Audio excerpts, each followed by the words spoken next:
கிருஷ்ணகிரி மாவட்டம் போச்சம்பள்ளி அருகே குள்ளனூர் கிராமத்தில் கழிவுநீர் தேங்கி நிற்பதாக நியூஸ் 7 தமிழ் செய்தி வெளியிட்ட நிலையில் அதனை சரி செய்யும் பணி தொடங்கப்பட்டது. ஆனால் இதற்கான பணிகள் கடந்த 20 நாட்களாக கிடப்பில் போடப்பட்டு உள்ளதால் பணிகளை விரைந்து முடிக்க வேண்டும் என அந்த பகுதி மக்கள் கோரிக்கை விடுத்து உள்ளனர். இதுகுறித்து நமது செய்தியாளர் ரமேஷ் வழங்கிய கூடுதல் தகவல்களை தற்போது பார்க்கலாம். கிருஷ்ணகிரி மாவட்டம் போச்சம்பள்ளி அடுத்த குள்ளனூர் கிராமத்தில் 300க்கும் மேற்பட்ட குடியிருப்பு வீடுகள் உள்ளன. இதில் தருமபுரி திருப்பத்தூர் மாநில நெடுஞ்சாலையை விரிவுபடுத்தியதால் குள்ளனூரில் உள்ள ஒரு பகுதி வீடுகள் தாழ்வான பகுதிக்கு சென்றுவிட்டது. ஒவ்வொரு சிறிய மலைக்கும் 50க்கும் மேற்பட்ட வீடுகளில் மழைநீர் புகுந்து பெரிதும் பாதிப்படைந்து வருகின்றனர்.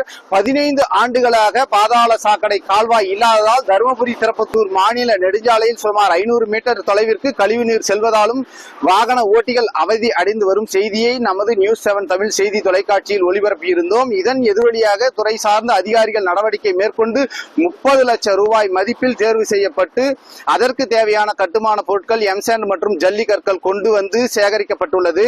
இந்த பணிகள் கடந்த 20 நாட்களாக கிடப்பில் போடப்பட்டுள்ளது. இந்த பணிகளை மழைக்கு முன்பே விரைந்து முடிக்க வேண்டும் என இப்பகுதி மக்கள் எதிர்பார்ப்பாக உள்ளது. நியூஸ் 7 தமிழ் செய்திகளுக்காக ரமேஷ் பாண்டுரங்கன், போச்சம்பள்ளி.